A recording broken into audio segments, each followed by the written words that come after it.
Exit. Okay. All right. We're recording, but I'm gonna share my screen again. Then I'm gonna show y'all. This is Diana of of the Ephesians. Do you see her? Yes. Okay. And let's see here. Wow. I think that was the end of it. Okay. Let me go back. Stop the share. Did it go off?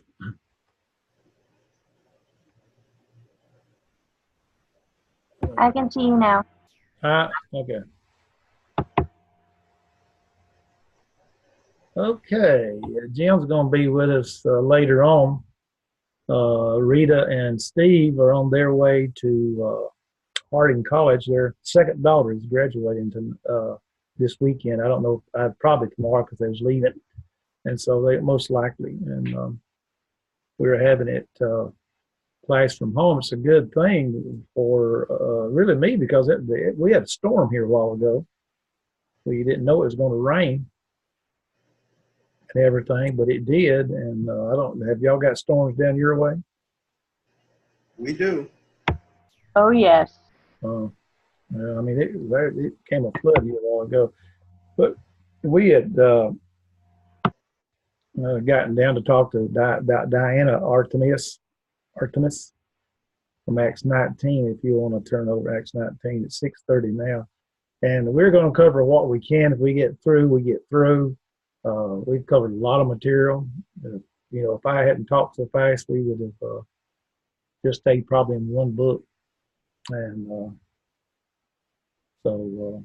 but I didn't know how much we'd cover and how far we'd get along in our studying of the world of the New Testament. But now, you learn as you go. And so Tommy was not going to be there tonight at his class, and so that's the reason why I'm in my office.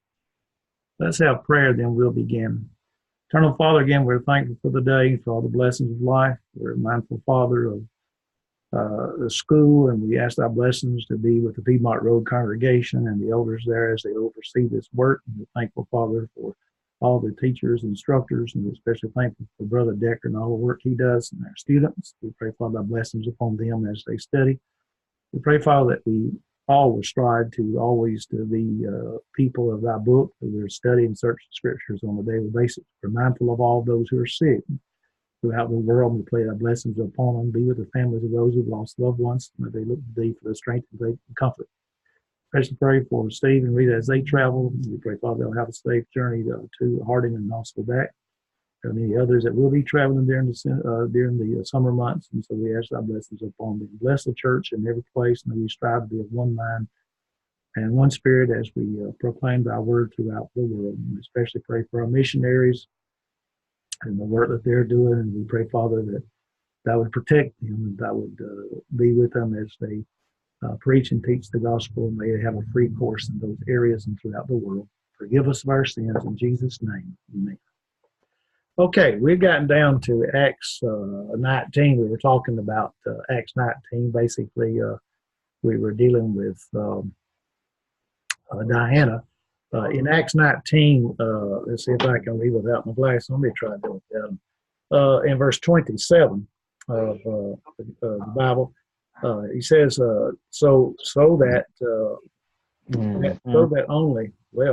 so that not only this our craft is a danger, as Demetrius to be set at naught, but also that the temple of the great goddess Diana should be despised, and her magnificence should be destroyed, whom all Asia and the world worship.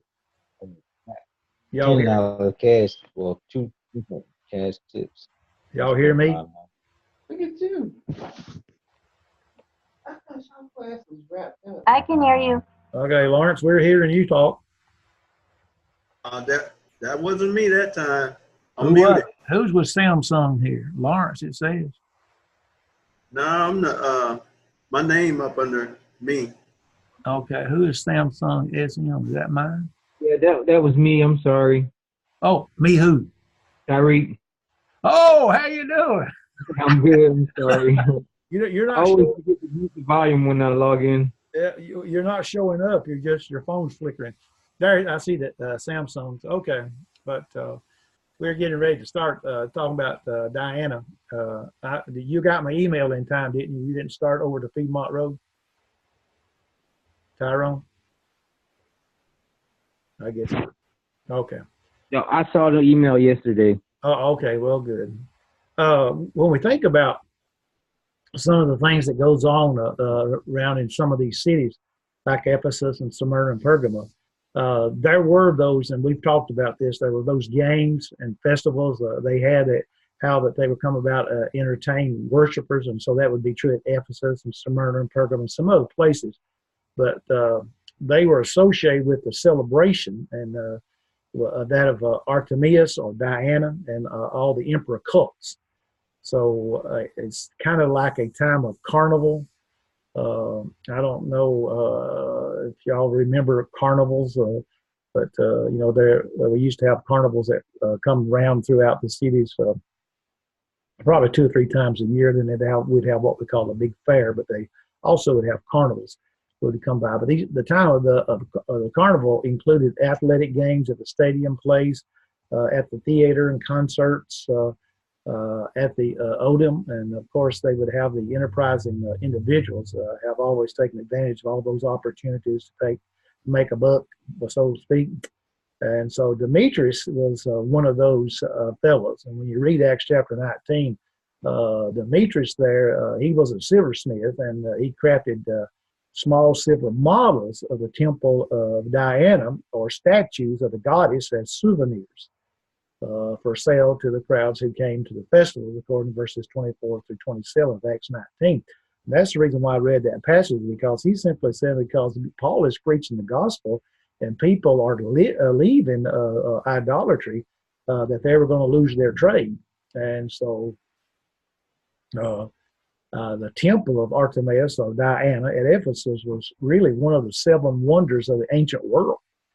A flight of 10 steps would lead up to the pavement of the platform on which it sat, and 3 more to the pavement of the pier style.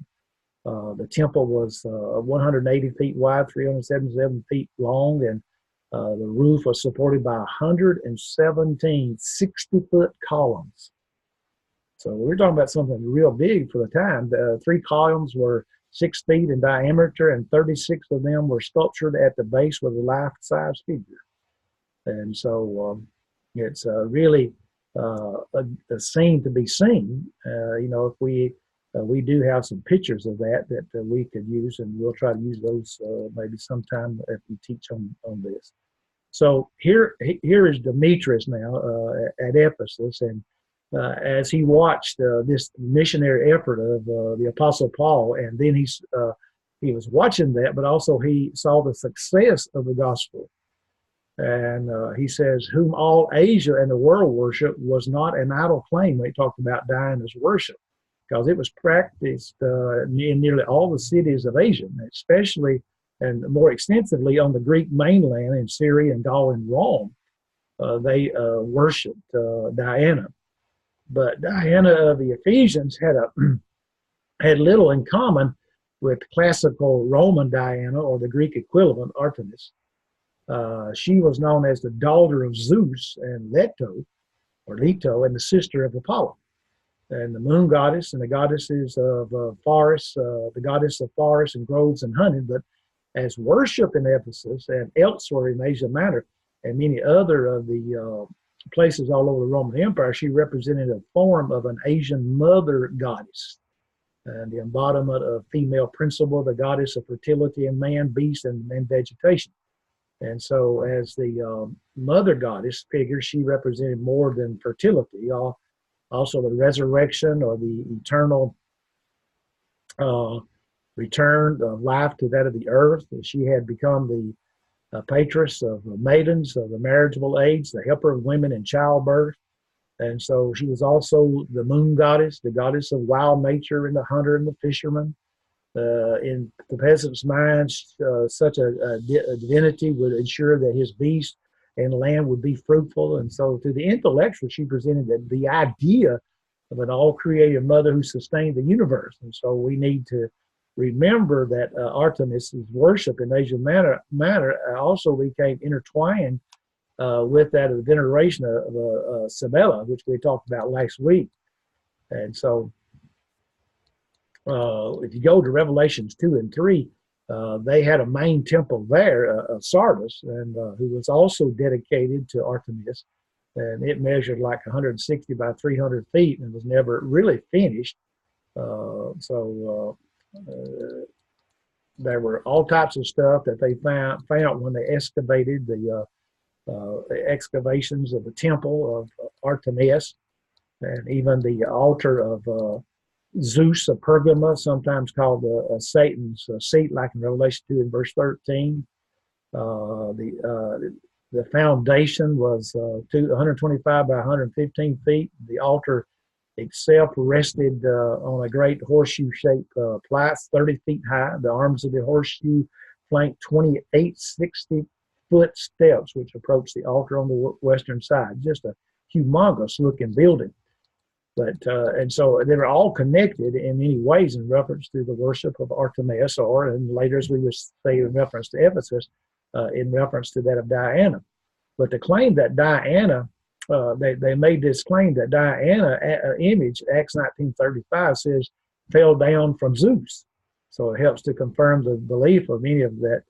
Initially, her image or part of it was meteorite, but as commonly represented in her statues and have been unearthed in Ephesus, she was a female figure with multiple breasts. And that's, I showed the picture earlier, with lions and bulls and rams worked in relief on her shoulders and around her legs. A turret crown appeared on her head. And so the fame of Diana of the Ephesians had spread so widely that Ephesus became a kind of Lourdes of the ancient world.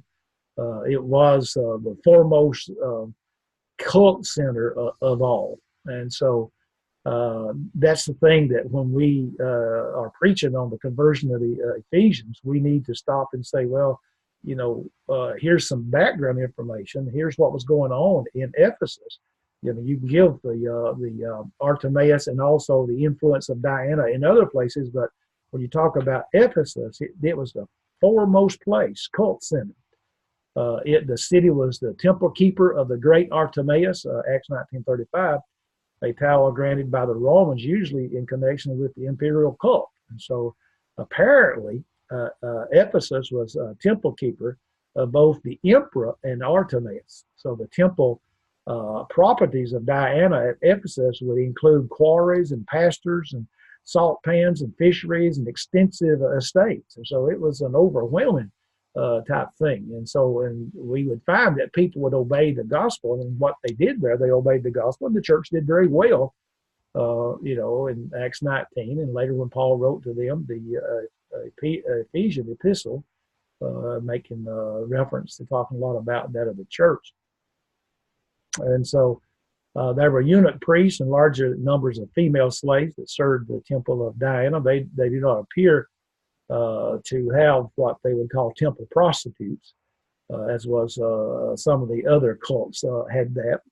Woods surrounded the area around the temple, and these woods and gardens were stoves off of which dining room opens, and there could be 3 to 25 or more individuals with lavish entertainment staged by those who could afford it. There were sacrifices offered to the deity that could then be shared in a common meal. Get that. Again, there comes in the Roman letter and the Corinthian letter, there's this idea about eating meats that was offered to idols. Well, that's what they would do here. They sacrificed, they offered to their deity. And so here to come along that of the other Gentile people, and they'd buy the meats too, and they'd serve them. But as well as I, in reference to the Jewish people, that because of what the Old Testament taught, then they were not supposed to be taken to that under the Old Testament, but yet they were still trying to bind some of those things. There were places under the trees that accommodated those who wanted to have sort of a picnic, as we call it. And so they would receive these meats, and therefore they would have their meals up under those trees. even in the homes of the wealthy, dining rooms usually could not accommodate more than like 9 people at a time. So frequently the upper class staged dinner parties in their lovely temple gardens and sometimes served meat and other foods that had been offered to the idols.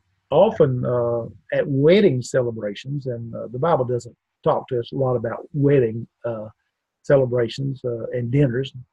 They were held in those surroundings, and that type of food would be offered. It is against this background that we should read 1 Corinthians 8 and verse 10, for there he says, "For if any man see thee, which has knowledge, is set at meats in the idol's temple, shall not the conscience of him which is weak be emboldened to eat those things which are offered to idols?" And so 1 Corinthians 8 and verse 4 says, "It's concerning, therefore, the eating of those things that are offered in sacrifice of idols. We know that an idol is nothing in the world, and there is none other God but one." And all Paul was actually saying is, there's nothing wrong with eating the meats that's offered to idols. There's nothing wrong with that. An idol is nothing. And so, but again, they had to watch out for that of the conscience, so that of the weaker brother. And in that case, we would most likely look at the Jewish people as being the weaker brother in that case. But yet there's other things also in reference to things that would be done that would even the Jews would do that would probably be offensive to that of the Gentiles. So this was the thing that was being worked out in that of the first century there in reference to you bringing these different cultures together. The Temple of Diana at Ephesus became fabulously wealthy, and unscrupulous persons tried to dip their hands into the teal, as we would say. City officials commonly sold priesthoods at what might be termed a public auction, or terms by which the buyer obtained the benefits of an office and the right to draw large sums from the temple revenues. And so here in Paul's day, during the emperor of Claudius, 41 to 54 AD, he made an effort to curb this corruption in Ephesus. And he also tried to restrict excessive expenditures on hospitality for victors in the contest for other aspects of the festival. And so Claudius discharged from office priests who had obtained priesthood at public auction. So he tried to clean up, Claudius did, during the days of that of Paul. But in the future, he actually prohibited these priests and city councilors from giving or receiving money in connection with the sales that they were doing. And so, but it's interesting to understand or to know more about what takes place in Ephesus. If you turn to Acts 13 and verse 14, there we find that the Bible says, "But when they departed from Perga, they came to Antioch at Pisidia and went to the synagogue on the Sabbath day and sat down." And so, as we have brought up in another time, as we were talking about the routes that they take, we would find that here we want to know why Paul went to Antioch, and then he turns and he goes to Iconium, and then he goes to Lystra, and then he goes to Derbe, and he goes to all these different places. And later he'll write to the churches of Galatia, and that would include these 3 congregations and also Antioch. But these places were actually Roman colonies, and they were part of the activities that were taking place in Asia Minor when Paul was preaching and teaching there. And so we talked about Antioch of Pisidia and what all went on there, and also we made reference to that of John at Patmos. And so the Apostle Paul, we think about him, and as he went from place to place, the temple, there was a temple to that of the Emperor Domitian, and Domitian ruled around 81 to 96. And so you remember, if Domitian if the book of Revelation is written during the days of Domitian, then we're talking about the 7 churches of Asia. We're still talking about Asia Minor and what was going on in reference to that time. And even the school of Tyrannus in Acts chapter 19 and verse 9, Paul ministered there, and also in response to that of a Jewish synagogue that was preaching and so forth, things that were done in that area. We talked about some, most of the time, the diets and the food and things of that sort, their dress. A lot of that things were nearly the same, and there were some places that were different, even the family life, that they were kind of, nearly the same in reference to that.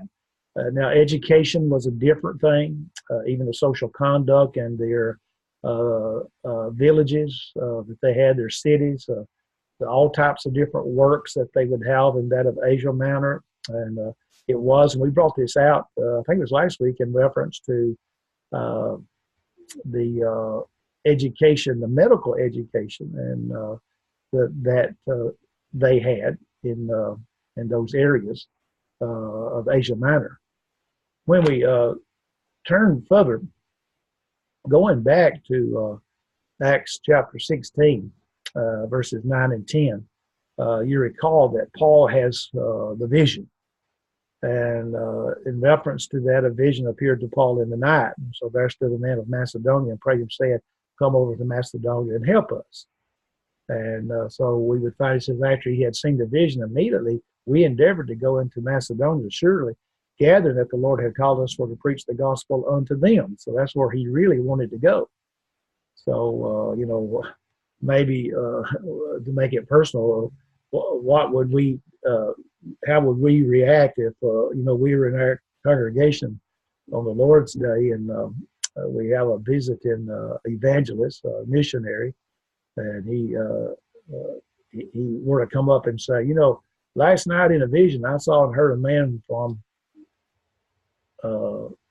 Uganda or Romania, we'll say Romania, saying, asking me to come there and help them evangelize the city. I'm leaving for Romania as soon as I get a visa.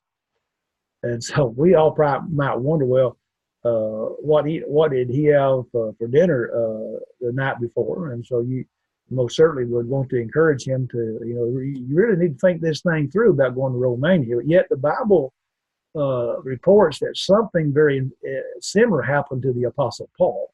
Now, we know those types of things don't happen today, but that's some things that would happen, and yet we're not given completely full detail of all the arrangements that they made. But we understand that the Apostle Paul, as they went, he made tents, and so he would be able to provide for himself no matter where he went to preach and teach the gospel of Christ. And so he would have his companions with him, that is Silas and Luke and Timothy, and also John Mark, that would also go with him. And there'll be others that, as we read some of the epistles, that he'll start mentioning some of them. So the call came from Macedonia, so they sailed northern to the Aegean into instead of to Athens or Corinth in the south. And so they embarked from that of Troas, which was about 10 miles of the western end of Hellespont, and thus about 10 miles south of the ancient Troy, as we call Troy. Now, Troas and Troy are not to be confused. As the group sailed from Europe, they were never out of sight of land. On the first day, they passed a little island called Tenedos. And in keeping with the custom of a small Aegean sailing ships, they anchored for the night off the island of Samothrace. And on the Acts 16:11, and on the second day, they docked on the port of Neapolis. And so here they were making the time that they were making to go and preach the gospel in these different places. And so Paul will be on his second missionary journey. And so he would go to all different cities. From the standpoint, and we've talked some about this, but again, different areas are different from other places. As we said, some of them were, had rulers there. They self-ruled as long as they didn't violate any of the Roman laws. And some of them were ruled from Rome. But the political organization of Greece in the New Testament times differed from what it has been in the classical period. And so it varied from time to time during the first century. When we stop and think about Augustus, who was ruler when Jesus was born, but he was emperor in 27 BC, he constituted Macedonia and Achaia as separate senatorial provinces. And so they were Achaia encompassed all of the Greece proper and most of the Epirus in the west, and then Macedonia to the north, and included Thrace on the east, and the land on the west, the Adriatic Sea. But then in AD 15, Tiberius, Caesar Tiberius, made them imperial provinces and combined them into one big, large province. And so in 44, and this is, again, Claudius, who was reigning during the time of Paul, established an arrangement. So whatever's taking place during the time of Paul in these areas, we find it was because of Claudius. And so Achaia and Macedonia became senatorial provinces, more the former with that of the capital at Corinth, and later the capital would be at Thessalonica. And so Luke also spoke of Macedonia and Achaia and other places like Macedonia and Greece in Acts 20. And perhaps there's a carryover, the old idea that the Macedonians were not really Greeks. And so the further rearrangements of political boundaries in Greece in the late first century, and the second does not really concern us. But we find that Paul is going to go to Greece, and we would have to say, because of how that it's pointed out to us by a divine appointment, he received that vision from the Macedonian man, come over here and help us. And so presumably, and I say presumably, this man was a pagan crying out for spiritual good news. Luke doesn't call him a brother, and the Greek word translated help is not used anywhere else in the New Testament to mean or involve collaboration in God's work. Moreover, Paul customary did not build on someone else's foundation, but preferred pioneer ministry, as we would call it, according to Romans 15 verse 20. He wanted to go into a place where nobody had ever been before. Now, sometimes that was difficult because you got to remember that, as we find Paul found in Apollos, and so in Acts chapter 18, and so he being a disciple of John. But he was preaching and teaching John's message, but that message was no longer true. And so in Acts 19, those people had to be rebaptized. Or the Acts report indicates that any Jews or believers from Greece were present in Jerusalem on the day of Pentecost. There were none.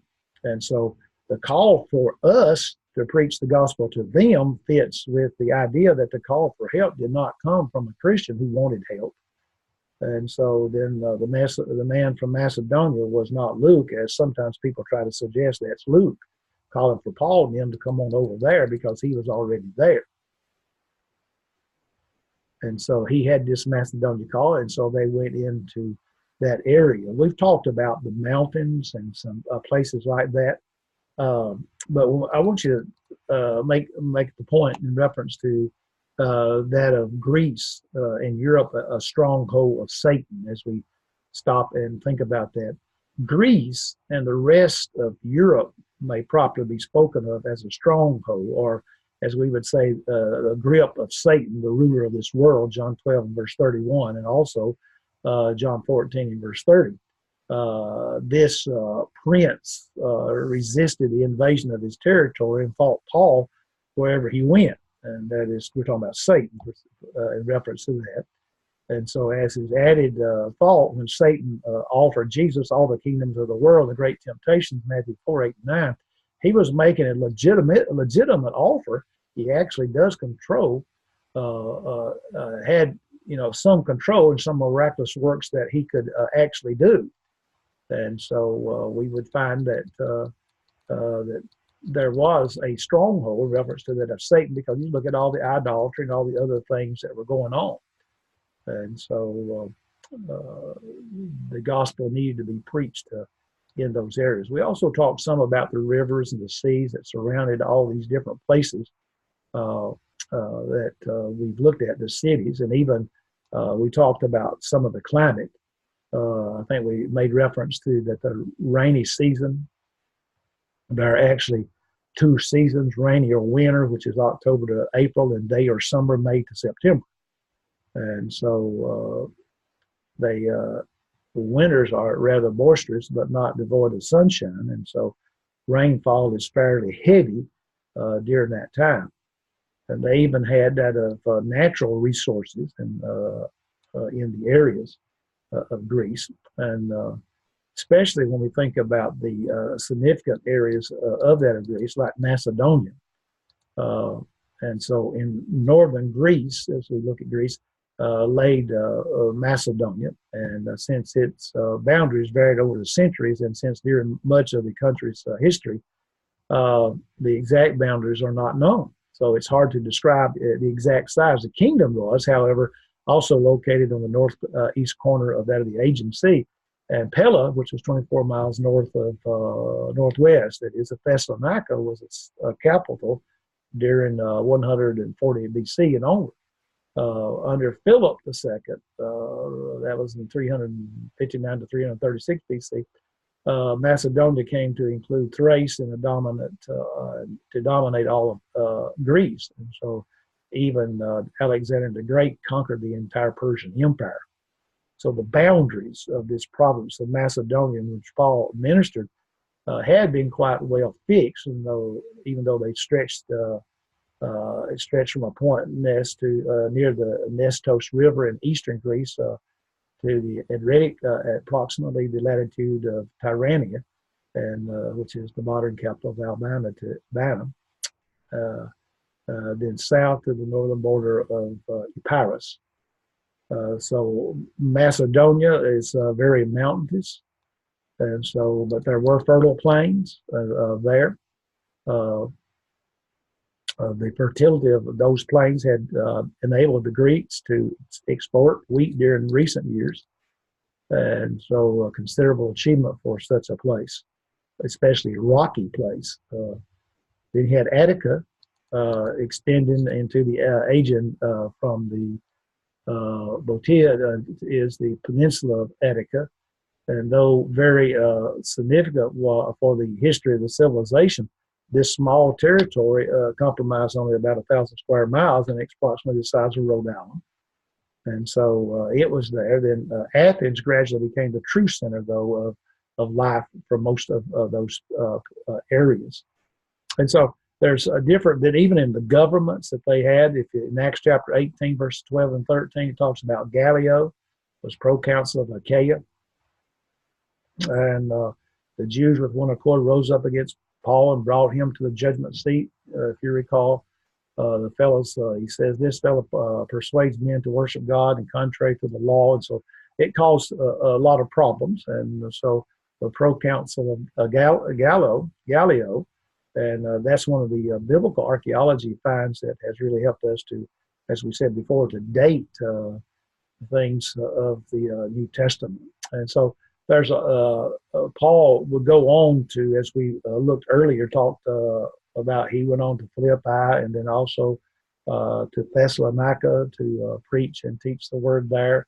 He went into that of Athens, and he preached there at the Agora. And many places that he went to, especially upon that of Mars Hill, and there's a lot of history in reference to Mars Hill, the temple of Zeus, the theater of Dionysus, was also in those areas. The Acropolis was there. There was all kinds of statues in the area. There was the worship of Athena. We talked some about her. And Paul would eventually go into that of Corinth, and there there's all kinds of temples that would be there in reference to that of Corinth, and the church there had a lot of problems even that's why Paul was there. But even after Paul left, he would have to write back to them, and then he'd have to write to them the second time about some of the things that was taking place among them, that they still needed to correct certain things there. And so we would see that a lot of the things that looked at other places were also in reference to the places here in that of Greece and so forth. If you turn to Acts 27, verse 20, and Luke there records for us, he says, and when neither sun nor stars in many days appeared, and no small tempest laid on us, and all hope that we should be saved was then taken away. And so here it is. If you recall, Paul's going to Rome, and as he's going to Rome, there he's on this ship, and we did look at some of the places that he had gone. But then in Acts chapter 28, verses 1 and 2, it says, and when they were escaped, then they knew that the island was called Malta. Malta is, I think some of the versions says Malta. King James says Melita. And the barbarous people showed us no little kindness, for they kindled the fire and received us every one because of the present rain and because of the cold. So when we think about what is being said there, then we need to, in those last two chapters of the book of Acts, because again, Paul had those 3 missionary journeys, and then he goes to Jerusalem, and there he gets into trouble that he's got into with that some issues at Acts 21 there, and so he appeals because he did get into trouble according to the Jews. He was preaching and teaching the gospel as God wanted him to do so, but he had this problem with that of the Jews, and so he had eventually appealed to Caesar, and so here he is on his way. And so as we read Acts 27 and 28, storms have really a way of defining who is the leader in the group that's called in the storm. Often the most understood person in the group turns out to be the leader. This ship in Acts 27:28, and there's some good sermons, brother. Those of you that preach, there's some good sermons. Brother Tom Holland has a book on Acts. He has some good sermons in reference to this, what went on in the ship. The ship that was supposed to carry Paul to Rome carried at least 2 official leaders. So you had the ship's captain, and you had the Roman military officer that was in charge of the prisoners that were being taken to Rome, which would include the Apostle Paul. Yet when life was on the line, it was the prisoner, which was Paul, who stood tall with a faith that demanded attention. He literally took over at the height of the storm and delivered the instructions that saved the lives of those that were on board. But his greatest triumph laid ahead, and that would be on the island of Malta after the last straggler had straggled ashore. And so with the survivors group around a fire, the Apostle Paul demonstrated why he had such great leadership qualities. Now, the storm, and he talks about the storms, Luke does. He talks about storms, and you need to, as you study the book of Acts, and that's one of the books that we may study. I think the next semester is on the list.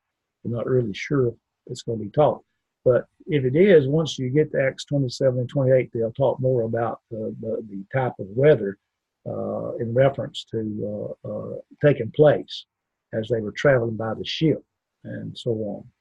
And we've mentioned some of that, but the storm that blew the ship on shore at Malta is estimated to have the power and the fury of one of the great hurricanes that hit the Caribbean, the southeastern United States, or the Gulf Coast. In other words, it blew the ship uncontrollably for 14 days in Acts 27.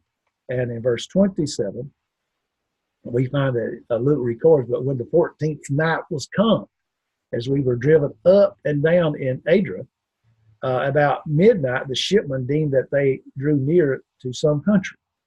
And so the sailors had a name for this big storm. It's called the Eurekalan. That's the preferred reading of the Greek in verse 14. And so the Bible says, if you understand that storm, and then if you were to look at verse 18 of Acts 27, he says, and we being exceedingly tossed with the tempest, the next day they lightened the ship. So there are squalls of strengthened of the unabated fury of the gale in reference to that this great storm. So the squalls interrupted the long breaking action of the waves and turned the ship, plunging it heavily into the trough of the sea, and then it took unusually long to recover. And so the battering of the waves and the strained the hull and the voyage of the Terror did not seem to have an end.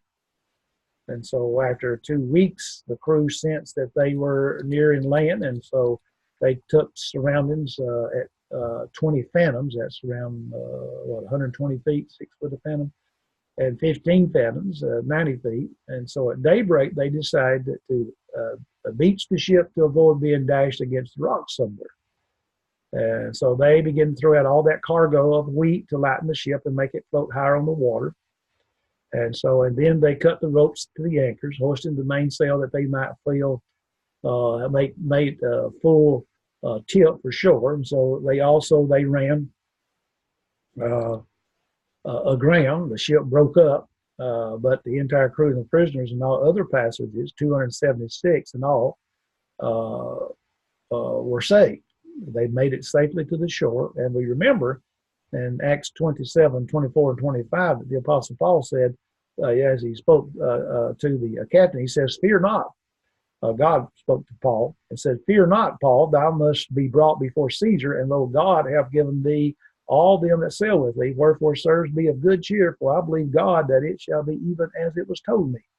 And so Luke describes it as the ship as an Alexandrian ship in Acts 24 and verse 6.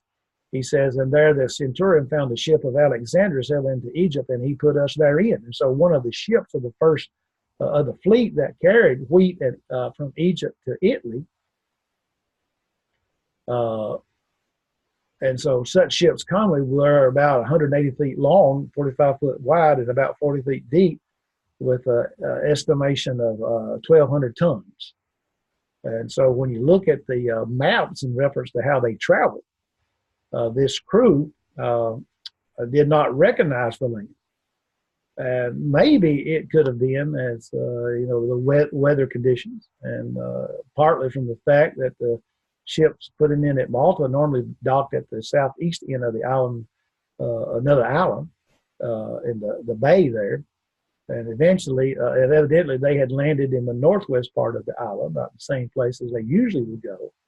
And so the person who more than any other described and popularized the Apostles' shipwreck on Malta was a man by the name of James Smith, who wrote a book called The Voyage and the Shipwreck of St. Paul in 1848. And they say the book is still being published. And so, Smith concluded that the shipwreck occurred in what is now called St. Paul's Bay. And so a town by that name presently stands at the foot of the bay. And there is actually a statue of that of Paul there, and where they say that the ship ran upon the beach there. And so at the entrance of the bay, there's some tiny rocky islands, and on the largest part of the Semunit stands a statue of Paul, erected in 1845 to mark the spot where Paul and the others supposedly landed. I guess in my mind, since it was erected in 1845, and they didn't have Polaroid back then, I wonder how they could understood what Paul looked like. It'd be nice to see a close up of the statue. But Smith argued, among other things, he says, Acts 27, verse 41, the place where two seas meet. And so where the ship broke up was a beach between two creeks on the west side of the bay. And so that's why he argues the way he does. The natives of the island, they too had their customs and their manners, the things that they held to. And so they built a fire and tried to meet the needs of the shipwreck company.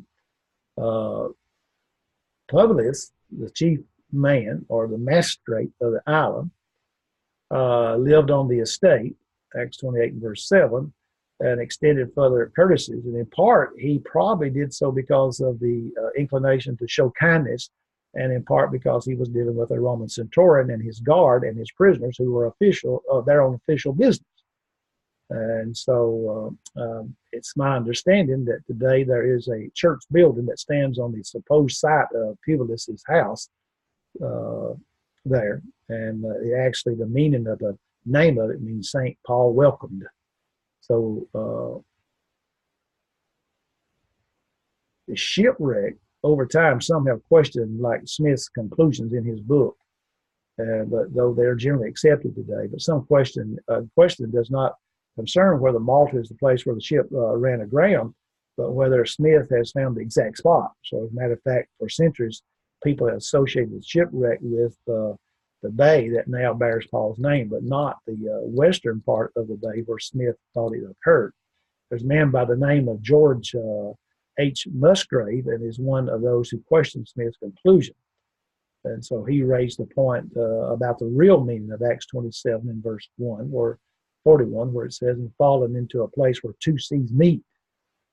And so he observed that Smith himself had said that the Greek is generally supposed to mean isthmus rather than a place where two seas meet. So the newer translations take a different tack to that of from Smith. The New Revised Standard Version says striking a reef.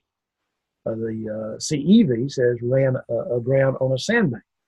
The NIV says struck a sandbar. So you can see that the discrepancies in reference to all of them, in reference to what was taking place. He also argued that the area around St. Paul's Island is the westerly part of the bay was not a place to expect exhausted people to get ashore. And thirdly, exhausted personnel of the ship could hardly walk from the side on the west of St. Paul's Bay around the end of the bay to the traditional site. And so there are discussions in reference to that. Even for the sailors, notice a bay with a beach, Acts 27, verse 39. At 15 fathoms, they could not have seen a beach in St. Paul's Bay unless they were already in the bay at depth well under 15 fathoms. And so, fifth, the sailors saw no human habitation, but on the eastern side of St. Paul's Island at that time stood a temple that had been there for a long time. So, so they go back and forth. And Musgrave, he had even argued that the shipwreck actually took place in the Salina Bay, just to east of St. Paul's Bay. So their sailors on the ship, while still outside the entrance of the bay, could have looked down the bay to see a sandy shore on which to land. And so when the ship beached, the passengers could fairly easily have gotten to shore. So they would not have to go more than a mile or so to Publius' estate there. If we want to stick with the translation of a place where two seas meet, or even the reef or the sandbar, there could be a peninsula or reef which divides the two bays. And so a person would have to go there and look for themselves. And it seems to me, things change. I mean, oceans, the lands change. And so it could be in that city, because we remember when we were reading about the different places that Paul traveled in his missionary journeys in the ships that he was on, and how that they had, ports and so forth where they bring in their goods and so forth to sell. In some places, they couldn't do that because of the changes that had taken place over the years. So you look at the Dead Sea, and we talked some about all of that. So what can we say about this Publius' estate? The archaeological mission in Malta excavated. It was the Italians. They excavated at the site of the church in 1960s. Now, when they did that, they found a villa dating to the New Testament period, and it involved a substantial residential and agricultural complex laid out around a peristyle courtyard. So they found olive oil presses, remains of a flour mill, and possibly some form of ceramic industry. Living quarters extending to the west. They were well decorated with painted wall plaster. And one room was given a special treatment, and a series of chapels were later built on the spot. The church that stands there today between 1620 and 1622, and there is a dormitory record of a building there in 1488. So excavation turned up evidence of the three previous churches at the site. And so the place was a pilgrimage center by at least the 7th century. And so excavators, found numerous indications that the spot was venerated as connected with Paul and Christianity. So a block of a whalehead with the name Apollos on it, dated between the 4th and 7th century. A stone with a fish symbol, with a fish, the symbol of Christ, and a stone with a cross on it, dated to the 4th and 5th century. A stone with a figure of Paul went back to the 7th century, and so they found a number of things: bricks with a cross and a fish to the 4th and 5th century. So there were a number of things that they actually found in reference to that area. And so traditionally, it has it that the island was evangelized at the time of Paul's visit, and that Publius was one of the converts, and that he became the first Christian bishop of Malta. Now, when we stop and say that, you remember that, again, that they would say bishop, and we would probably say elder in reference to that. But again, the writers of the material could be thinking along the line later on that he was called a bishop because of Catholicism and so forth. But if we're going to say that he was the first Christian bishop, we're talking about someone being an overseer, one being an elder. And so there are catacombs on Salina Bay. They have burials dated into the early Christian centuries. And so Musgrave noted that the claim of Harrison Lewis that pottery sherds found in the catacombs date as early as the 2nd or the 4th century. So it's interesting because of the findings that they have found there in reference to archaeology.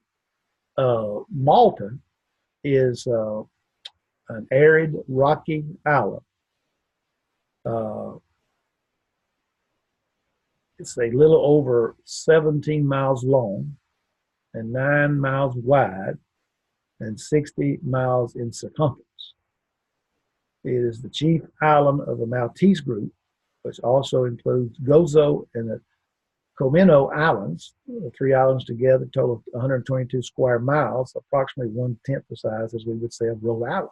So it's not that big. Rhode Island's not that big. And so there's fertile soil that covers limestone formations, but it's very thin. You know, it's not like it here it is in Georgia. You dig down, you have fertile soil. But agriculture has been its chief occupation. Uncertain rainfall makes farming a risky business, and with an average rainfall of 21 inches per year. And so it seems like we already got that much this year. But it actually has a rainfall that varies from 10 to 40 inches, and periods of drought has extended to over 3 years. And, that's what really gets them in reference to the agricultural. There are no rivers on the island. There are springs that flow, but the largest part of the water supply is pumped from a strata just above sea level. And tourism, commerce, and even industry provides jobs for an increasing percentage of the population. The climate is temperate and helpful for the greater part of the year, with a mean annual temperature of about 65 degrees. That would be my place. I like 65 degrees. There are no high mountains on the island. The hills are nowhere higher than 850 feet. And so there are cliffs, but they're about 400 feet in height and stand along the southwest west coast. Now, in verse 2 of chapter 28, he says that, this is the New King James. Well, I'm going to read the King James. He says there, the New King James says, and the natives, and the King James says, and the barbarous people showed us no little kindness, and so showed us unusual kindness, for they kindled a fire and made us welcome. Then down in verse 7, he says, in that region there was an estate of the leading citizen of the island, whose name was Publius, who received us and entertained us courtesy for 3 days. Now, the Phoenicians established trading contacts with Malta in the late 18th century BC.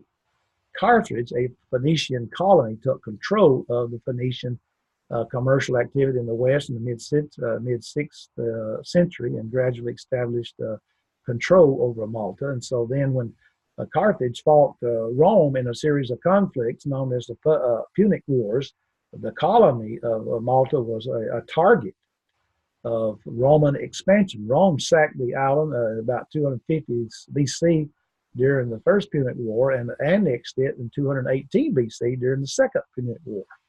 Now, Rome later joined Malta to the protesty of Sicily, which was governed by a propraetor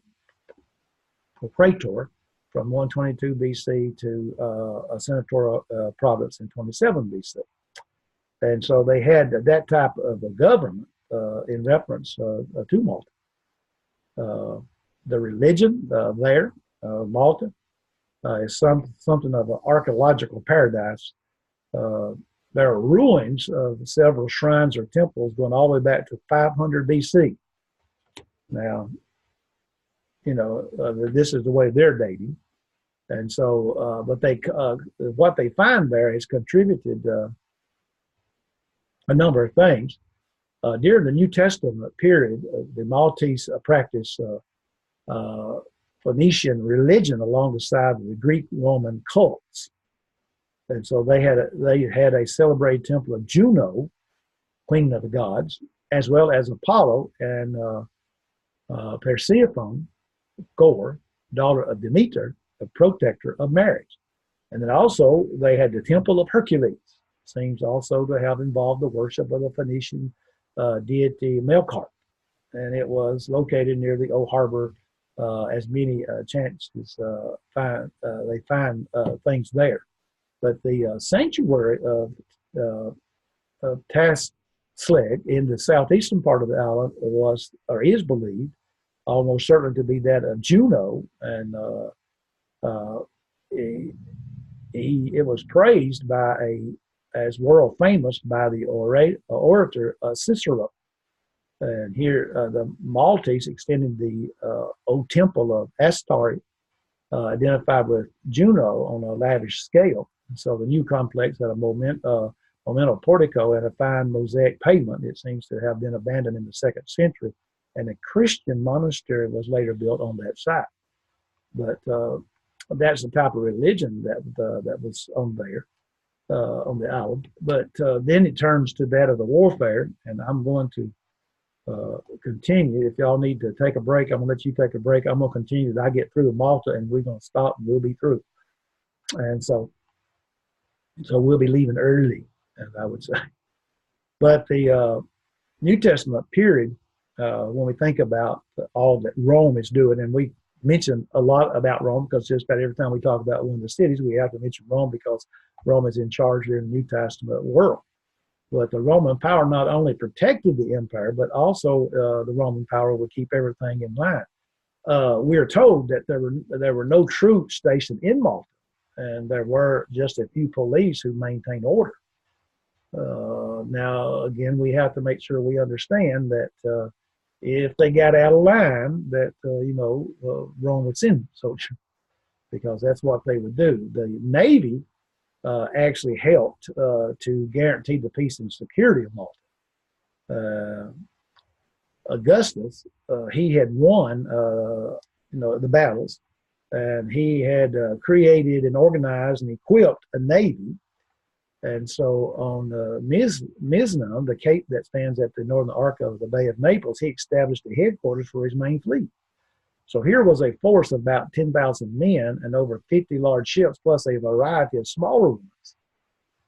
Substations were built north on the Italian coast and on the islands of Corsica and Sardinia. A second major fleet made up a large ship of the line was stationed at Ravenna on the Adriatic. And so they had the Navy, so they didn't really need the soldiers, it would seem, looking at all that they had. But Augustus and his successor also built up small provincial squadrons at Alexandria in Egypt and Seleucia and Syria and wherever else Rome had shipping to protect. So the Black Sea or the Danube, the Rhine or the English Channel. And so these ships helped Rome not only to dominate the Mediterranean, but also a guarantee an adequate flow of grain from Egypt to the capital. Malta, located on the strategic shipping lanes, enjoyed a wonderful security. Now, because of what was taking place. They weren't going to allow anyone to take that over because that meant their livelihood in many ways in reference to the Roman Empire.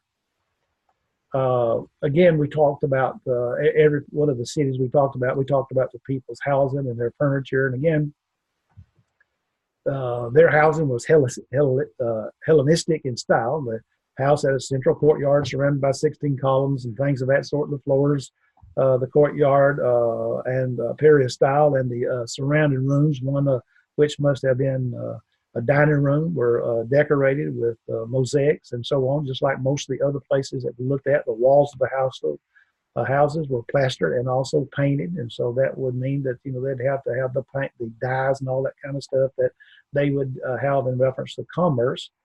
They would have a reception room and somewhat other places. It's not really possible to determine the size of the house because all the rooms had not been uncovered in what they have found. They did find one, but they haven't uncovered all of that. So about 25 first century villas scattered on the island towards countryside have come to light.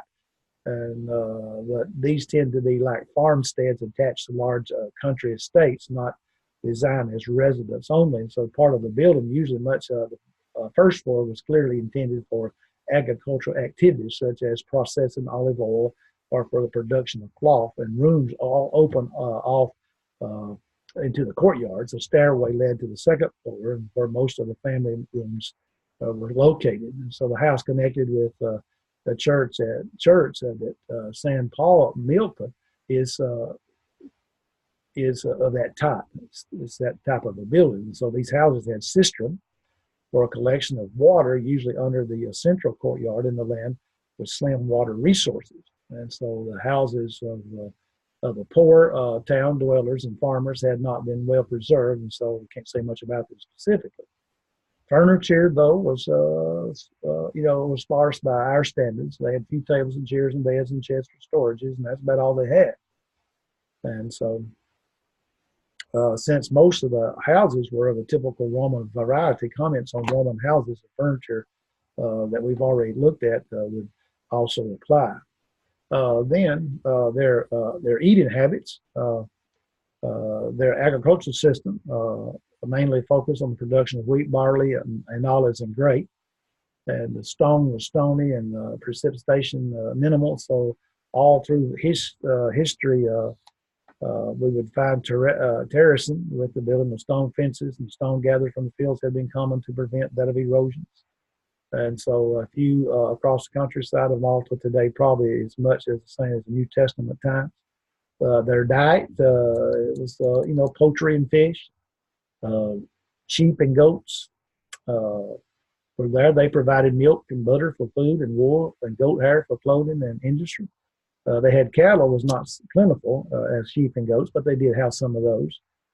There was the third island of the Maltese group, Cunnaman, now called Comino, takes its name from cunam, or seasoning grown there. And we take turmeric, I think is what we said. Quantities of honey were also produced at Malta. And so it was a place where they had quite a number of different types of foods.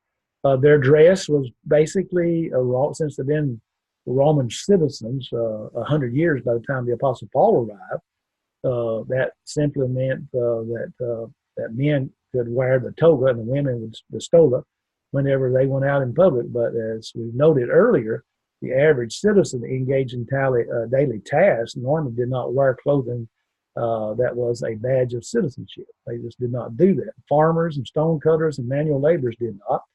And as they went about their daily work, they appeared in the rather universal garb of the Mediterranean world, that is, a tunic, a long shirt that extended to the knees and usually had sleeves extending to the elbows or the wrists. And so we've described that a number of times in reference to that. Their family life.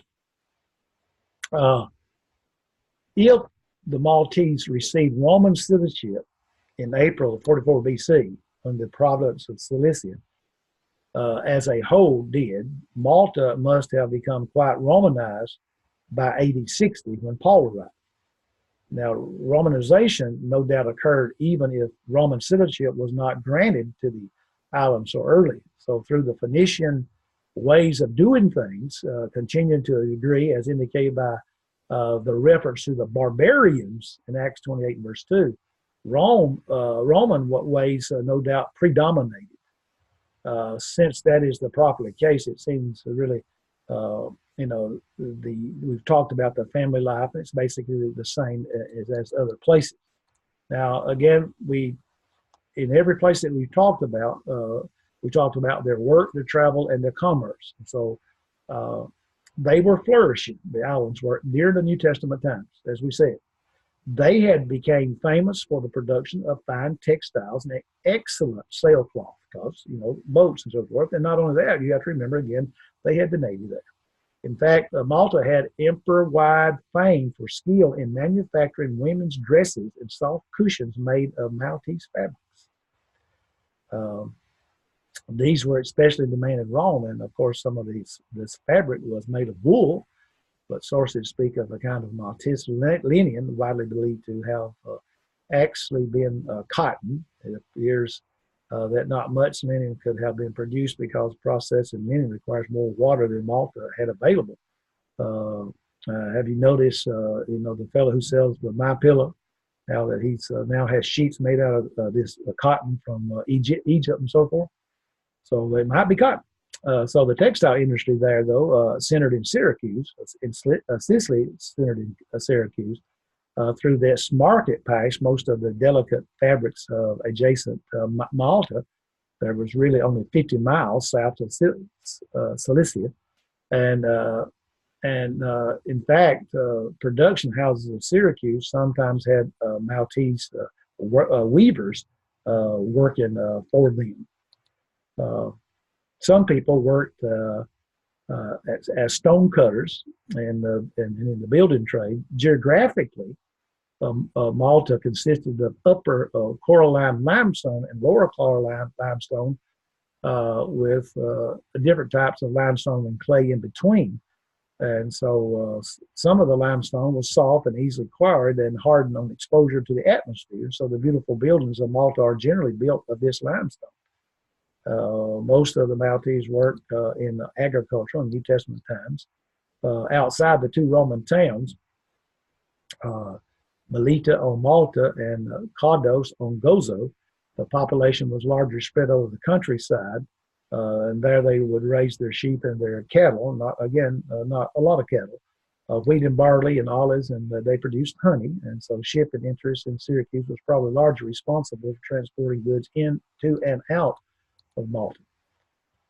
So after the Apostle Paul stayed 3 months in Malta, the weather improved enough to sail again, and Paul and his companions boarded a ship for Italy, Acts 28, verse 11, and on another ship of Alexandria. So this one, likely part of the grain fleet supplying Rome, had spent the winter in the island. And so probably at the southern port there, where the company of the 276 had spent the winter, and is not stated, probably they had found quarters in the area and now went south to the port. So the Apostle Paul, this part of his trip landed him in Italy, and he was soon in Rome, where he was to write some of the most cherished epistles, Philippians, Ephesians, and Colossians, and Philemon. But Italy and its culture would be, we've talked some about that, but not a lot, how that the career of, as we would call it, the career of the Apostle Paul in Rome. And so he's on his way to Rome, and we notice that in the latter part of that chapter that he does get to Rome. And we've talked about Rome and what all went on there, the climate and so forth, basically the same way. We talked about the different rulers, the Caesars and so forth, and how the emperor cult started and so on. And so I could talk some about each one of those, but we've already covered them, and so I'm not going to talk in reference to them.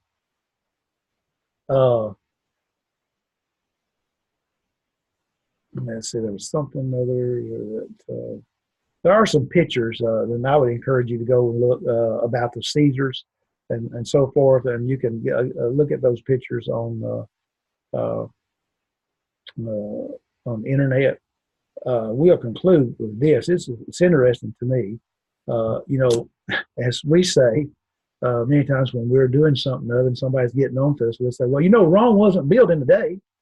Well, the construction of important and expensive structure was always going on in Rome somewhere.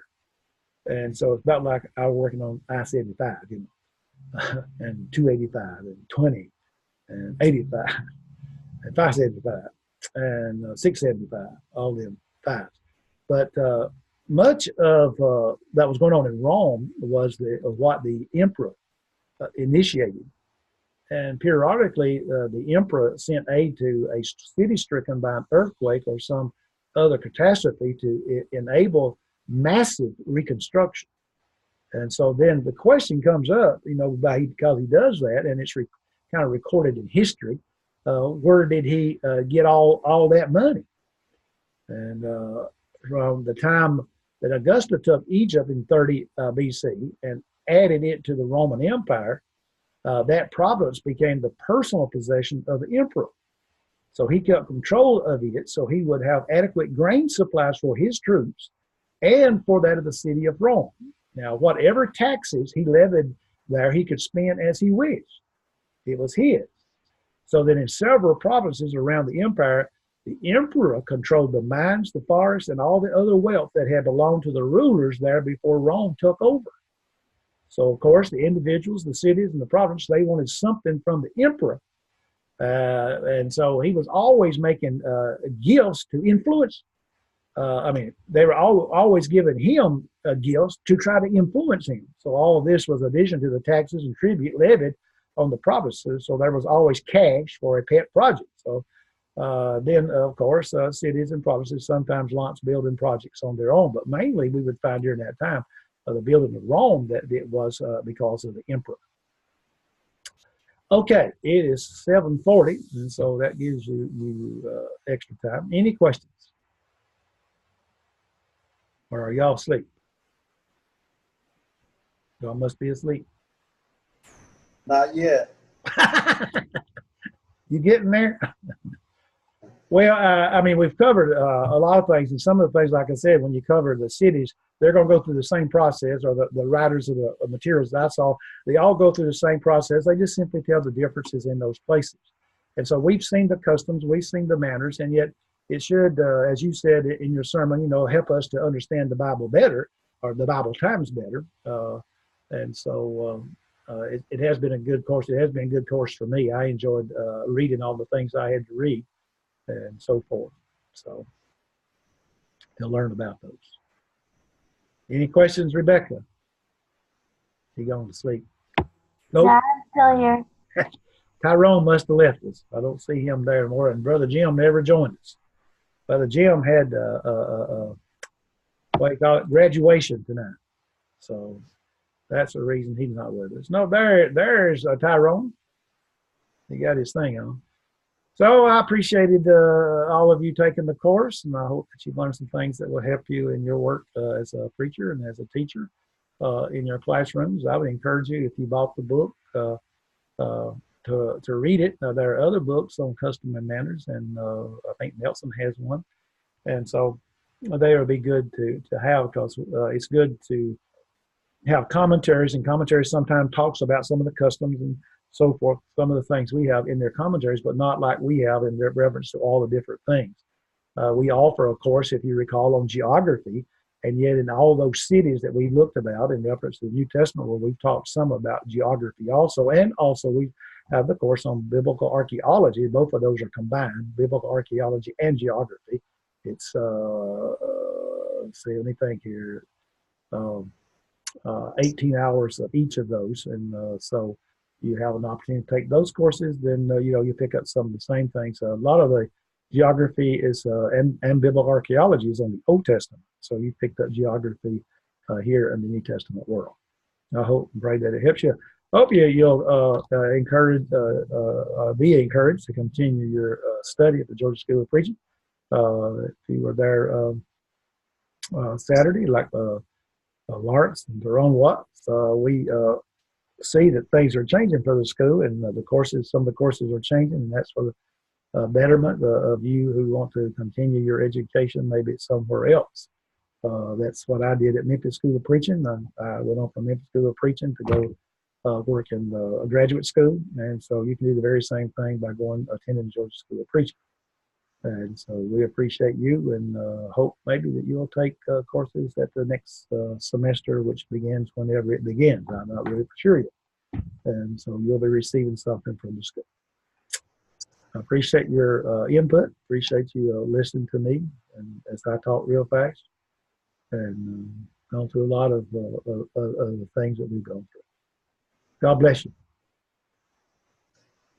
Thank you very much. Oh, thank you. Don't forget to give me that test. Matter of fact, I'm gonna send it right after we get offline. Well, I am not going to grade it tonight. Well, then I'll wait until tonight. I'll grade it. I'll grade it. I'm going on vacation Saturday. So, you know, but I'll try to get to it tomorrow. If you're going to send it tonight, I'll try to get it tomorrow. Oh, no problem. It'll be in your box tonight. When are you graduating? Well, I thought I had my points. This class and one other class counted for my graduation. So I'll be in the next year's graduation. Oh, okay. Well, I kept wondering why you told me that you was graduating, and I kept looking. I said, well, I don't see his name, and you know, now I guess you saw Brother Kerry up there, one that did all the reading of the people who was getting their certificates and everything. He's the one that keeps up with the grades, and I was trying to make sure I want to let him know that I was going to, you know, let your first test count for your grade until you took the final, if he needed it, you know. And then he told me, he says, well, he's not graduating this time. And so, but we had one fellow who graduated who hadn't finished one of the courses, and after he graduated, that was brought up to me, and so I had to send him an email and see when he's going to finish his test. He's done with all the work. He just likes the test, but he's moving to preach full time. So, you know, I'm just being nice. I'm a nice fellow sometimes. Right, Rebecca? That's Yes, so sir. awesome. All right, y'all have a good night. God bless. Yes, sir. See you later. Later.